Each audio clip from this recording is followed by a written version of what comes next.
underline. Omong dikit tapi nyelekit. Bersama Om Bob. Temukan di channel YouTube Om Bob Indonesia.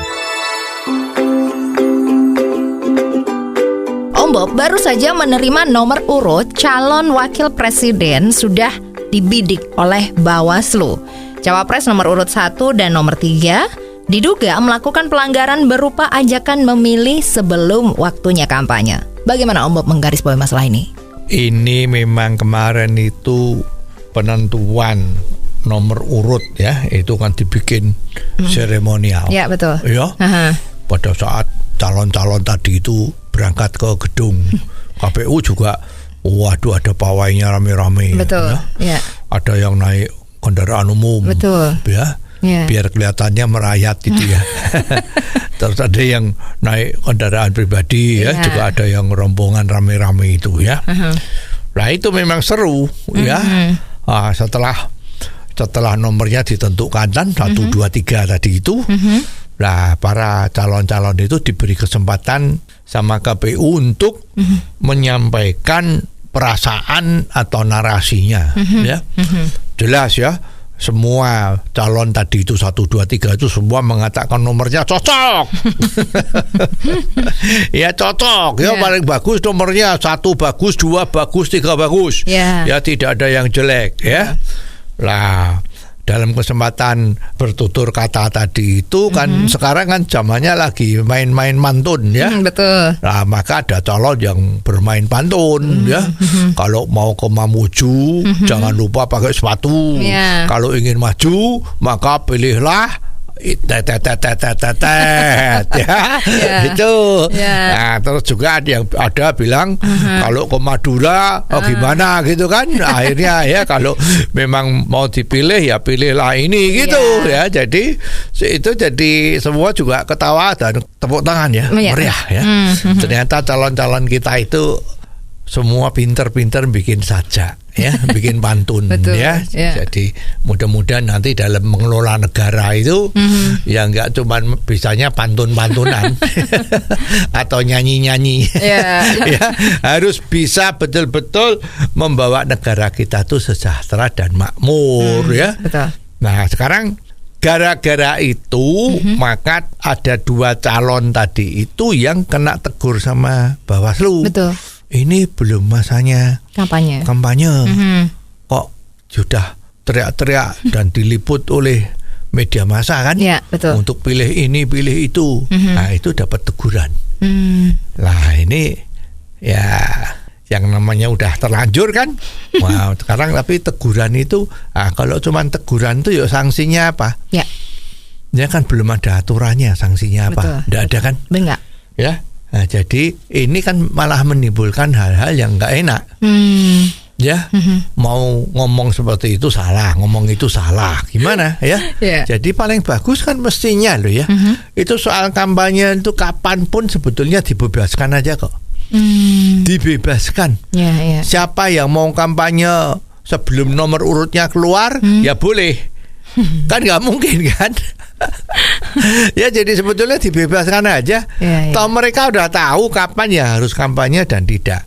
Toh kalau ada aturannya dari Bawaslu itu ya dia bisa cari loophole kan.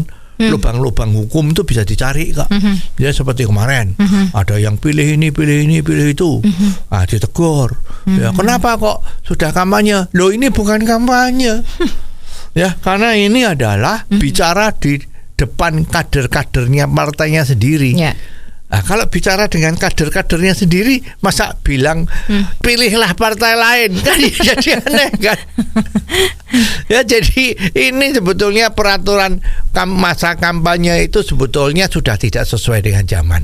Nah, sekarang misalnya ini kampanyenya lewat sosmed. Ya terus ada orang yang ngomong untuk pemilu besok lebih bagus pilih nomor 7 misalnya ya kan. Lah yang ngirim kan nggak tahu siapa. Nah ini bagaimana mau ditangkap? mau dicari.